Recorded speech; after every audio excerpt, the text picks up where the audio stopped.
Okay, so what's really the purpose of life? If you can give an insight on that. Thank you.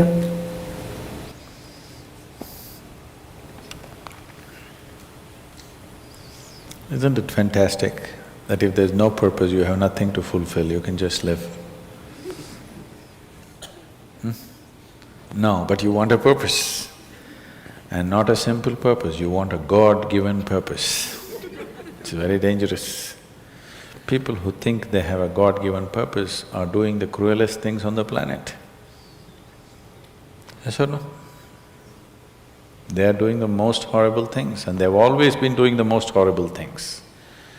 Because when you have a God-given purpose, life here becomes less important than your purpose. No, life is important. Life is important. When I say life, I am not talking about your family, your work, what you do not do, your party. I'm not talking about that as life. This is life, isn't it? Life is within you or around you.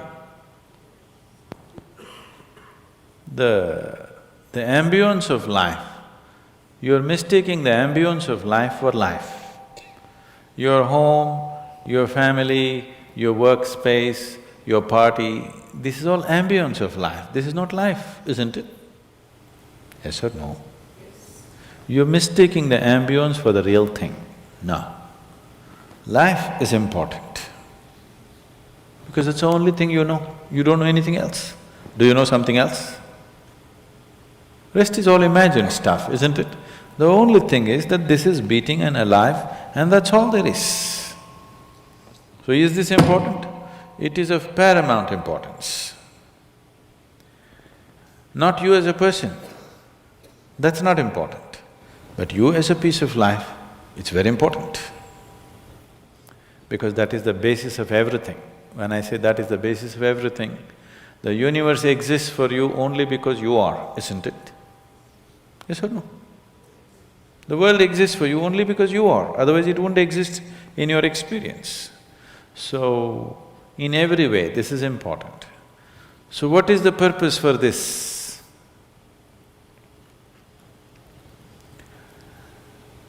See, if you had a purpose and if you fulfilled it, after that what would you do?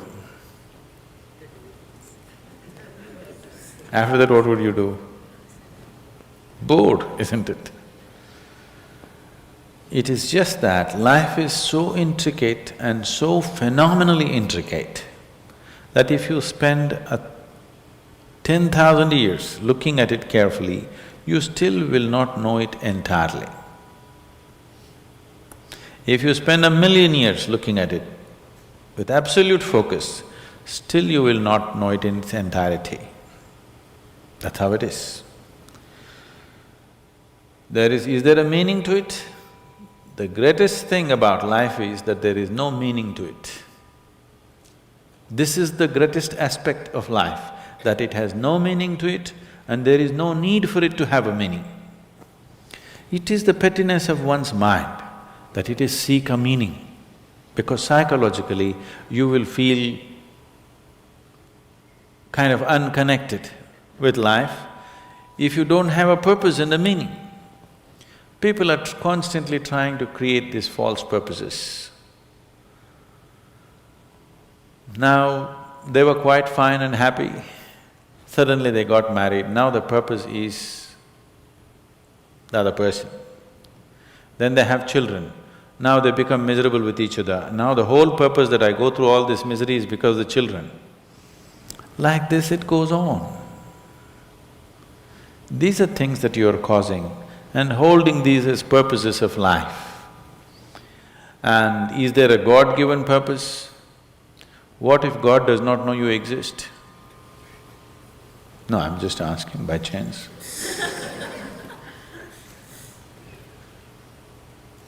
I'm saying in this huge cosmos for which God is supposed to be the creator and the manager of this 100 billion galaxies, in that this tiny little planet and you, suppose he doesn't know that you exist, what to do? Possible or no? I'm sorry, I'm saying such sacrilegious things. But is it possible or no? What if he doesn't know that you exist? What if he doesn't have a plan for you? Suppose he doesn't have a plan for you, an individual plan for you. Don't look for such things. The thing is, the creation is made in such a way that creation and creator cannot be separated. Here you are a piece of creation, at the same time the source of creation is throbbing within you. If you pay little attention to this process of life, you would not need any purpose, it'll keep you engaged for 1,000,000 years if you want. There is so much happening. So much means so much unbelievable things are happening right here. If you pay enough attention, 1,000,000 years of existence, it'll keep you busy or more. Right now, the need for purpose has come because you're trapped in your psychological structure, not in your life process. Psychologically, your psychological structure functions from the limited data that it has gathered. Within that, it rolls.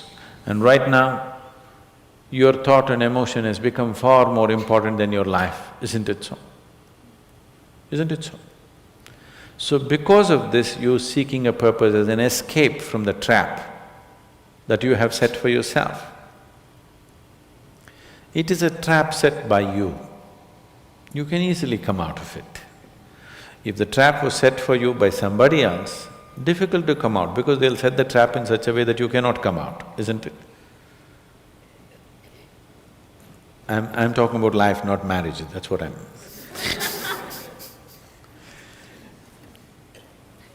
That's what. So this is a trap set by you. This is easy to come out, but that is the whole thing. Why it is so difficult is, now you're identified with the trap, you like it. You like it because it gives you a certain sense of safety and security and protection and individual identity. If you build a cocoon around yourself, it gives you safety, but it also imprisons you. Walls of self-preservation are also walls of self-imprisonment.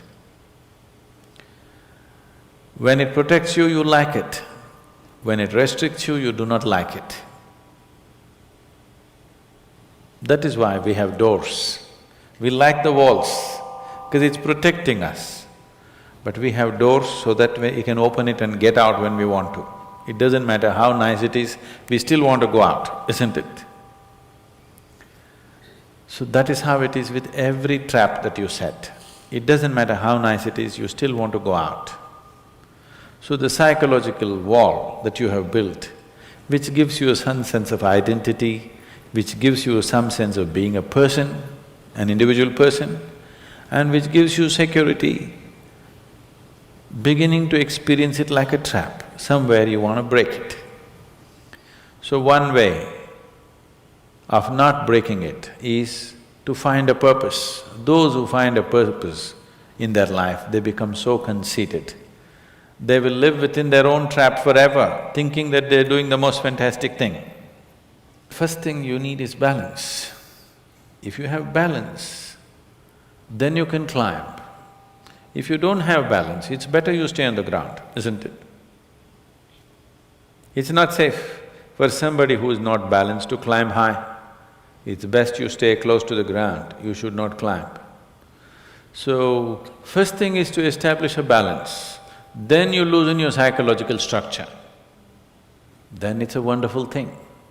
If you loosen your psychological structure without balance, which a lot of people are doing today, see, why does somebody want to drink alcohol or take a drug? Because it loosens your psychological structure and makes you feel liberated for a moment. But without the necessary balance, you have not worked for the balance, but you got freedom. Freedom without balance is destruction, anarchy, isn't it? So, first thing is to work for balance, an enormous sense of balance, where even if you dismantle your psychological structure, you can simply live here. dismantling your psychological structure is an important process because that is your trap, that is your security, that is your stability. At the same time, that's your trap. Because the walls are set, you feel secure, but that's also your trap. If you dismantle your trap, you also dismantle your security, isn't it? You also dismantle your sense of purpose. You also dismantle everything that matters to you. So that will need balance. Without balance, if you dismantle, you will go crazy. But don't look for a purpose, because if you look for a purpose, you're seeking madness. If you find one, you are sure mad. Yes. If you think you found a purpose in life, you for sure gone crazy. Because only the insane people have purpose. Or people who have purpose are insane in many ways. These are things that you create in your mind and believe it's true, isn't it? Right now, fighting for my country is my purpose. Right now, if it's necessary, I will fight, knowing fully well it's an unnecessary bloody fight. Yes, then you will fight only to the extent it's necessary. If you think this is your purpose, you would want to destroy the whole world for what nonsense you believe in, isn't it? Something is needed, we'll do it. With absolute involvement. There's no other purpose. The purpose of life is to live, and to live totally. To live totally does not mean party every night. To live totally means before you fall dead, every aspect of life has been explored, nothing has been left unexplored. Yes? Before you fall dead, even if you do not explore the cosmos, at least this piece of life you must know it in its entirety. That much you must do to yourself, isn't it? That's living totally. That you experience the whole of this, all dimensions of what this is. You did not leave anything untouched. You just do that. That will take a long time. That's enough, good enough purpose for you.